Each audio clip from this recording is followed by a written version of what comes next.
Everyone wants to outshoot their friends, beat the competition, or just be able to protect their family and community. Most have the gear, but few have developed the skills, even if it would take them only a couple of hours. Well, why is that? It's not about the money. It's free. It sure would be easier if you had the sponsorships the big channels like Warrior Poets, Garand Thumb, T.Rex Arms, Fieldcraft Survival, and Jerry Mikulek have. Lots of money and ammo is all you need, right? If you've watched any of our Mere Mortals episodes, you've seen very competitive results from only 2 hours of training without ammo. If you haven't seen any of those videos, pause this video right now, go to the description and pick Mil-Spec Mojo. Right. After that, JJ Rakaza. And that time was a .85. Lucas Botkin. 275. Or any of them to watch. Mil-Spec Mojo taught me 5 A-zone shots in less than 1 second from low ready on an AR-15. JJ Rakaza taught me a retention holster draw in 0.86 seconds. The comments that YouTube viewers like Dan Hiss made have been spot on to apply to my dry fire training to get to Lucas's, JJ's, and Mil-Spec's level, albeit only on a single skill each. This free training is 100% how I'm getting results that mirror what these world greats are doing. I'm only shooting 100 to 150 rounds every 2 weeks. The rest of it is all this type of intelligent dry fire training. I'm going to keep putting a lot of effort in making these free training modules great for you, so make sure you like, subscribe, comment, and share. YouTube algorithms tend to flag many of my videos as automatic fire, and they just don't get seen as a result. So here's what a typical 20-minute training session in my basement looks like. The first mistake to avoid, and they're easy to avoid, is how to keep your stock into the pocket of your shoulder. What I tend to do, because I've got a plate carrier on, I'll tend to ride high. And if you ride high, you lose some of the recoil control. So you want to try your best, even though it's difficult sometimes to do this. It's really difficult to do this because of the plate carrier crowds you a little bit, but try your best to keep the stock in the pocket, which is between the delt muscle and the pec muscle. Welcome to my first session on chasing Lucas. How can we train? How can we use a dry fire space, not shoot a single round, but how can we train to get closer to some of the world greats? And I think Lucas is one of the world greats. He'll never say it. He'll say there are plenty of people out there that are better than him, just like Mil-Spec Mojo would say it, and just like most of these guys would say it. Plenty of other people who are better than them. However, these guys are spectacular and they inspire me, and I know they inspire you too, because I ask you guys, who inspires you? Who inspires you to get better? And Lucas came up repeatedly. Mil-Spec Mojo came up. Mike Jones from Garand Thumb came up. Jerry Mikulek and Lena Mikulek came up repeatedly. And what I want to do is take some of their skills, do a special session honoring them, and then just do a baseline. How good am I without practicing? Go do 2 hours of dry fire practice over 2 weeks in this space, and then see if it's improved. So far, every time I get better, somewhere between, say, 15% and almost 30% in just 2 hours dry fire without firing a single shot. I do this strictly with no ammo. I didn't get my goal of sub 3 seconds, so if you guys know some tips on how I can, please let me know. I will go back to dry fire. I will use whatever tips you guys give me. I will send you a hat, maybe a t-shirt, certainly a Pineland. I'll send you one of these guys. Anything that's interesting to keep you guys motivated. I'll send you one of these guys, and no, I don't mean the whole JPC Cry 2.0. Plate carrier and HESCO plates. No, I mean this guy. This guy is a Pinelander. Pinelander is Special Forces community, so it's cool stuff. U.S. military.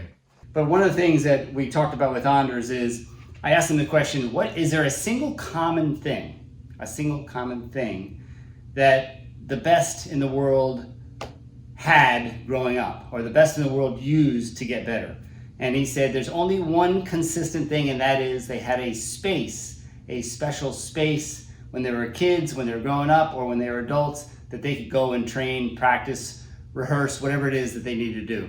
And that's why I spent so much time on my space here, because if you can find a space in your home. I've got a huge flag, it must be 8 feet tall behind me, behind the camera here. and it's all black all the way around. Got a huge flag on that side, and then this side is where I put my targets and I do my dry firing. And it's great to come down here. And he said that is a key that people need to understand, is if you can create an environment that you want to go practice, it'll keep you more inspired. All right, gear. Let's talk about the gear that I use for the Lucas Botkin 1, 2, 3, 4 transition drill. First is my Triarch 15 SE. There's several things I love about this gun. First is it's fully ambidextrous. This has got a snap cap in it, and these are PMags. I usually use Daniel Defense for all my live fire, but I like PMags as well. 30 round PMags versus 32 round Daniel Defense. And the Daniel Defense has a nice stipple on it.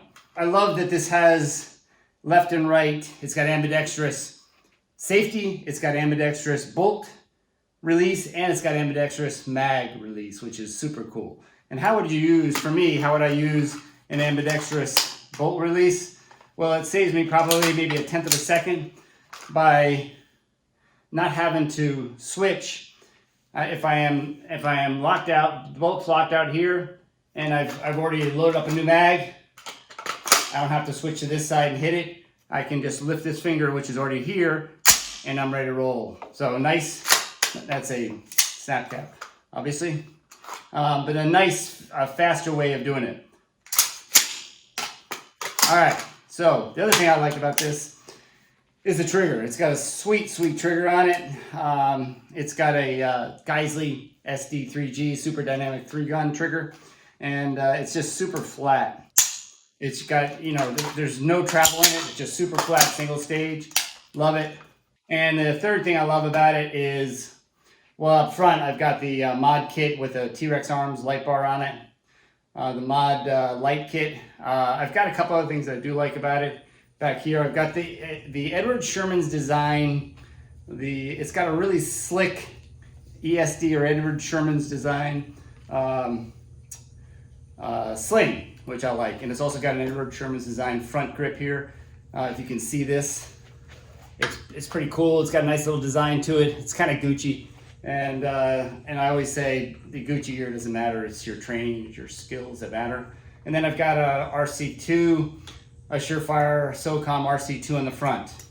And that's it for the Triarch. The other thing I've got back here, I've used in all of the 1, 2, 3, 4 drills, is this JPC 2 Precision Cry, JPC Cry Precision 2.0 plate carrier, and it's got Hesco plates in it. And I always keep it's not a full loadout. I carry, when I'm doing this exercise, I carry 6. I believe I've got 6 AR mags, and I have 3 pistol mags. So it's not quite a full loadout, but it's close. Now the other thing is I don't have, maybe there's a way I can get one, but I don't have a helmet. Lucas had a helmet. He had some gear that I didn't have. But that's it for the gear that I used. The second thing I want to share with you guys is the targets. So this is my setup here. I'm gonna come over here and grab the phone. My setup is got 3 targets that are 5 feet apart, which is the equivalent of 5 yards, because these are Ben Steger targets. And what I did is I turned them around and painted them like I paint my steel, but they look like this on the in the exercise, because I want to see where my shooting is in my A zone or C zone or D zone. All right, the space that I have, you need about 10 feet, let's say 12 feet across from here to here. You need at least 12 feet across, but you can get away with just 10 feet. And then you need about 12 feet in this direction, just so you have a little extra space. And all I did was I just painted the walls in my basement in a small area that I don't use. And I marked the spot right here. That's at 12 feet. So this is the 1, 2, 3, 4 transition drill. And the first part of mastering a new exercise or mastering a new motor skill is to break up into pieces. And the first piece that I'm going to work on is the compressed ready. So the first one is I got in the shoulder pocket, trying to keep my elbow in, and I've got at the feet of the target. And as the beep goes off, I come up, I hit 1 shot. That's all I'm trying to do. I'm trying to get that up. 1, 2, 3. I'm trying to do that in about 0.4 seconds or better. That would be my part time that I'm trying to get to. you'd have to shoot for your part-time, figure out what yours is. If you're new to this, completely new to this, then make it a little bit longer because it'll be very frustrating if you're trying to get a 0.35, 0.3, 0.4 part-time at 10 yards in an A zone-ish, AC zone-ish. So that's the first part. The second part is I'm already in my sights and I'm already taking my first shot. So I'm now transitioning to the second target, 1, 2, and I'm transitioning to the third target, 1, 2, 3, and I'm transitioning to the fourth target, the middle target, back in the middle, 1, 2, 3, 4. So that is the second part, and that one I want to try and do in about 2.2 seconds, 2.3 seconds for me to get a combined score of around 2.7, 2.9. All right, now you know the third part, of course, is the full exercise. So I start from compressed ready, come up 1, 1, 2, 1, 2, 3, 1, 2, 3, 4. And I have not put the plate carrier on right now because we're focusing on the basics. But let's take a look at how this would look on the 3 targets. So the first one is the compressed, and my eyes are above the sights. And in this case, okay, so I come up 1, 1, 2, 1, 2, 3, 1, 2, 3, 4. That'd be the full set of the entire exercise. But what I want to work on is just the 1. So I'm going to set up a 0.4 part-time, which sounds like this. Here we go.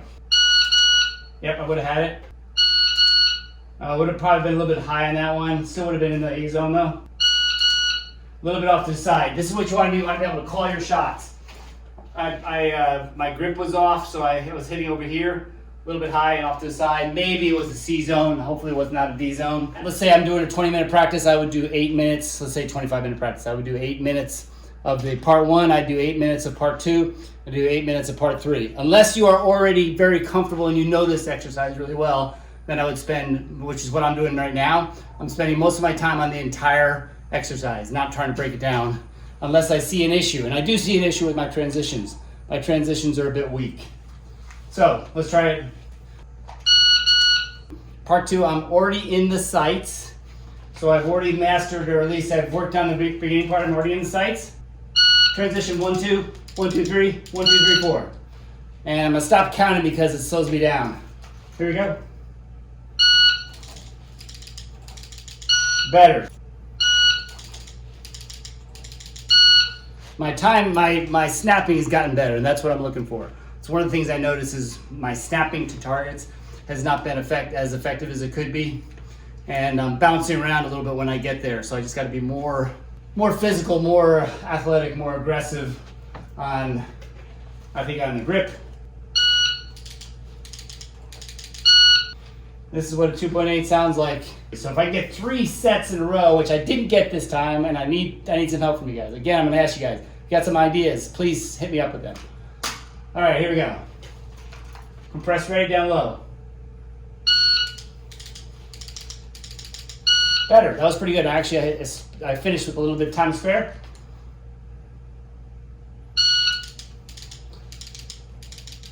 You know, if you heard it, I did 2 shots in the first one. So this is a rookie. I'm a rookie at this exercise, and you'll notice because I've done it so few times, the body mechanics are still not second nature to me. So I did 2 shots on the first shot, and the first target I'm only supposed to do 1.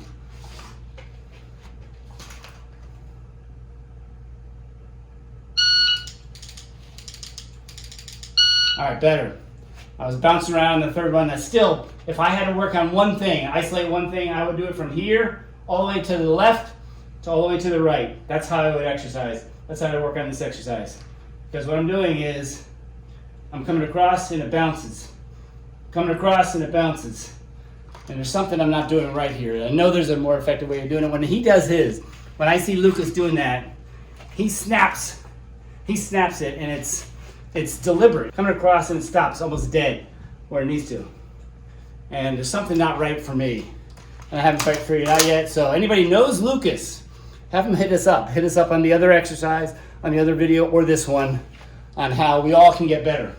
And I know the purpose of that JSOC video was not to give training pointers, but if you know some training pointers, or you know Lucas, please get some training pointers from Lucas. Please set your own training pointers on this.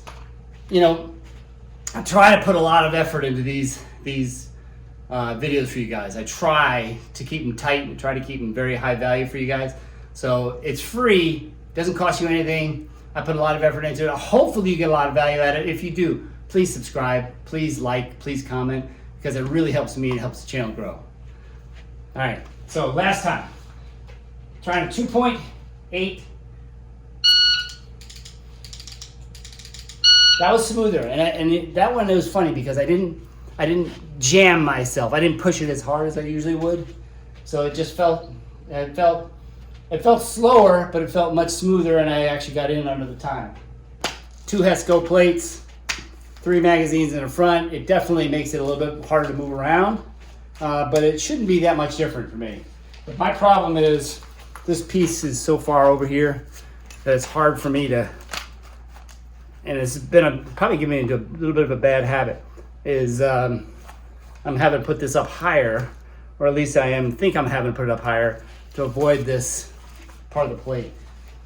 And maybe it's a different set of plates. Maybe there's more better cut plates that leave this spot open. I don't know. So hit me up with ideas on that too. So let me try a few. This is going to go full exercise only.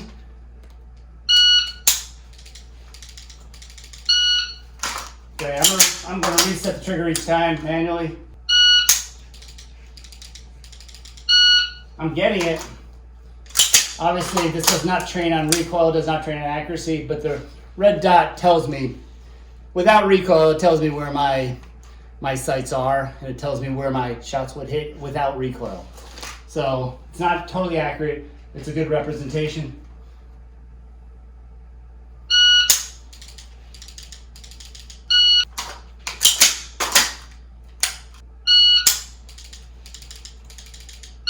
The first mistake to avoid, and they're easy to avoid, is how to keep your stock into the pocket of your shoulder. What I tend to do, because I've got a plate carrier on, I'll tend to ride high. And if you ride high, you lose some of the recoil control. So you want to try your best, even though it's difficult sometimes to do this. It's really difficult to do this because of the plate carrier crowds you a little bit, but try your best to keep the stock in the pocket, which is between the delt muscle and the pec muscle. All right, that's the first thing. The second thing is, I've gotten a lot better at this, is I will keep my eyes outside the sights until the first shot goes, until the beeper goes off. And then I'll take my shot, and then I'll transition my eyes to the next target. And then the gun will follow. Transition my eyes to the third target, gun will follow. Transition my eyes to the middle, back to the middle target, the gun will follow. If you keep your eyes in the sights, you'll be overshooting and undershooting your target. So what I mean by over transitioning and under transitioning your target. So the mistake to avoid is don't keep your eyes in the sights while you're transitioning. It's nowhere near as fast and as efficient, nowhere near as fast and as accurate. The last item is just trigger work. It's knowing where your gun, your trigger will break. And this is a very flat trigger, and it's a competition trigger, so there's almost no break on it, and the reset is very quick too. So I'm compared to military spec triggers or stock triggers, this is a joy of a trigger to shoot, but you need to do the trigger work. So you need to understand, as I am holding this, I need to get a feel for where this trigger is going to break. So right there.